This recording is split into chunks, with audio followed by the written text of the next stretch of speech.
Kami melihat dalam jangka panjang Indonesia membutuhkan keseriusan soal pengembangan kualitas tenaga. Sebagai ilustrasi teman-teman, sebagai ilustrasi, belum sampai kualitas, sampai kuantitas dulu. 1 tahun itu lahir anak-anak sekitar 5 sampai 5,3, 5,4 juta anak lahir per tahun.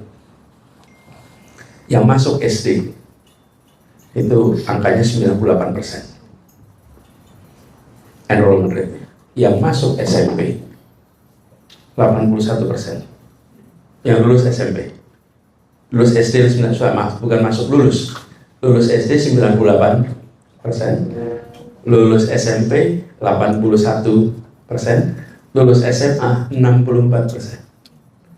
Jadi kalau digambar kayak piramid, yang dasar masuk makin kecil, ke atasnya makin kecil.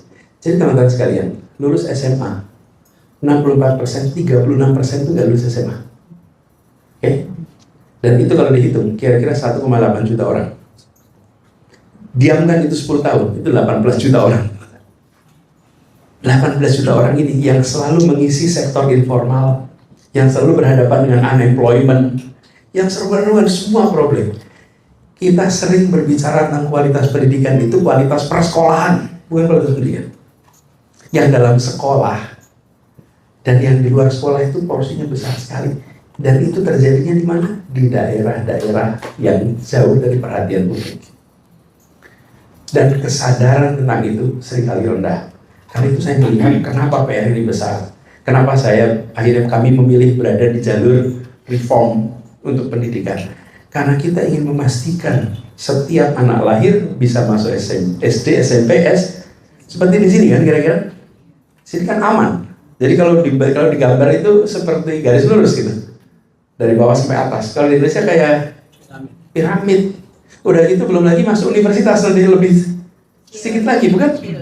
Sedikit lagi. Nah, kenapa saya sampaikan ini? Saya melihat ini PR terbesar untuk kita maju ke depan.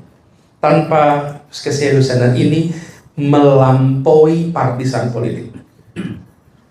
Siapapun yang berkewenangan, siapapun pengen otoritas, ini harus prioritas. Unfortunately, that has not been the case. That has not been the case. Pendidikan tidak mendapatkan perhatian dalam soal inclusion. Apa inclusion ini? Memastikan semua ikut. Ini PR terbesar. Jadi, kalau ada program pendidikan, maka seringkali bukan menyelesaikan masalah. Tadi pagi saya sempat ngobrol, tapi tentang gain political, bukan menyelesaikan. Apa sih bedanya teknokrasi sama politik? Teknokratik dan politik. Kalau teknokratik itu menyelesaikan masalah, kalau pendekatan politik membahagiakan yang punya masalah. That's different.